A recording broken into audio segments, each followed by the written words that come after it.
This is the MDRT podcast.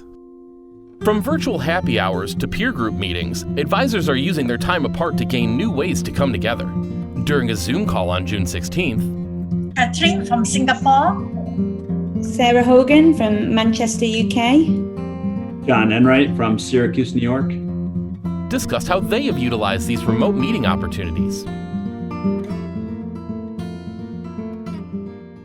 When the virus really first became a national concern here, I honestly didn't think it would change too many things with our practice, but it definitely became more and more clear as things turned into, I guess, what I would call chaos.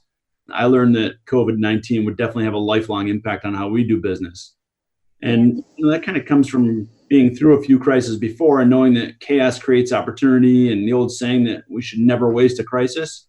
I wanted to be sure that we took action. So this was interesting because one afternoon in March, I was speaking with a client who was telling me about how she was going to have a happy hour with some of her friends and that she wouldn't be able to speak that long to me. But I had to ask her, how was she going to have a happy hour? Because New York State was under a shelter in place request.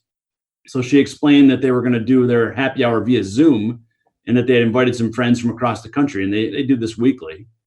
So I quickly made a note, and then the next day I gave her a call and asked her how it went, and she said it was just an incredible amount of fun. So immediately we met as a team and started to talk about how we could implement a happy hour for our clients.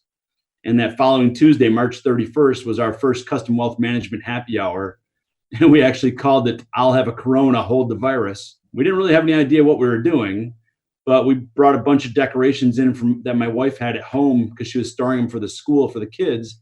And we decorated one of our conference rooms to look like a tiki bar. So we dressed it up for a real happy hour. And the first two happy hours were just that. We had cocktail recipes, joke telling, things like that. But we did host these every Tuesday and Thursday at 4 p.m. And by the second happy hour, it was pretty clear that we would need to create some content to make it a little bit more interesting. So we split the team in half, and one half was responsible for creating content, and the other half was responsible for coming up with a game to play to make it fun and entertaining. And they did a great job. They found some great games online, but they also created some of their own. And overall, the happy hours were not only well attended, but they were extremely well received. And then in mid-May, we cut it back to one per week. And then the end of May, we cut it back to once a month. But having never done this before, I didn't think too much of it, but it was so well received that we're going to continue doing that monthly now. Yeah. I think there's so many positives that are going to come out of this. So we've done a lot with peers. So I have an MDRT peer group, and we have a Friday afternoon catch up on Zoom, and we did that every week. Well, normally we would meet once a quarter for a couple of days. So that interaction between them and between other advisors and within the network that I'm in, and the ideas that have been shared. And some of the guys there have been getting clients to send in pictures of their gardens because everybody's sat in the gardens, and then they've picked the best one and they've given some money to charity, one of the local kind of food banks or something like that. We've, for the customers that are a bit more vulnerable or are completely on their own, we've been, sending books out or sending little things, big hug cards and things like that through the post. And it's been really, really well received. And I think you're right, it kind of makes you review everything. And we've got a team meeting on Zoom in a couple of weeks, and the half-yearly team meeting.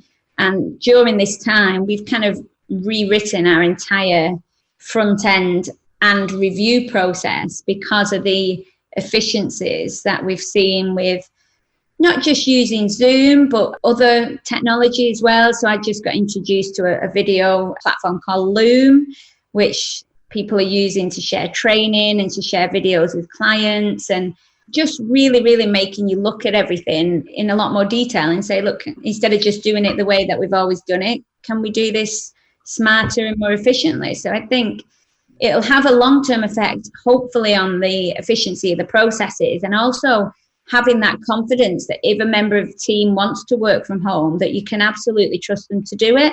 They don't have to be in the office. They've all proved that. Some of them have preferred being at home. Some of them have preferred being in the office. So, but yeah, I think and the clients, the feedback from the clients, and you'll have had this, John, with those happy hours, which sound amazing, that they have been so appreciative knowing everything that you're up against. My communications out to the clients, regularly talk about the challenges with having the 2 kids at home and trying to spin all these plates. And they just love the fact that you're a real person going through these real challenges. But the fact that you've managed to find the time to actually send them an update or to give them a call and make sure that they're not panicking, that they're all right, that they're not lonely if they're on their own. And they just, the feedback from clients for the extra support during this time has just been absolutely amazing. I'm having 6 agents with me. So every Monday, we hold a 1.5 hour to 2 hours kick-off. We share about the cases that we closed last week and what challenges and setbacks that we come across. And we actually encourage each other and also share the experiences with each other. And my group production is quite good for these 2 months. Very good. Then according to the income method, I already qualify for MDRT. Oh, well done. End of this month, already qualified for MDRT. Yeah, and my husband is also my agent, also qualified for MDRT soon. So if under this type of pandemic situation, if we can be strong and focus and be positive and have a different kinds of attitude, try to call our people to find out how are they coping with the situation, give them concerns and also care about them. I think if the relationship is very good, we can actually help them to do something during this period of time. And when they found that you are very trustworthy, they also will recommend their friends or family members to you. And to my surprise, they have a lot of time at home. Most of them are not working. They work from home. So they have more time to talk with me. So it is better than face-to-face that's so difficult to get an appointment. But during these 2 months, the appointment seems no problem at all. Yeah, then I also send some good gesture to my agent who is doing well. Like give them some honey, by dispatch to them. So upon receiving the surprise from me, they will be very motivated to work well.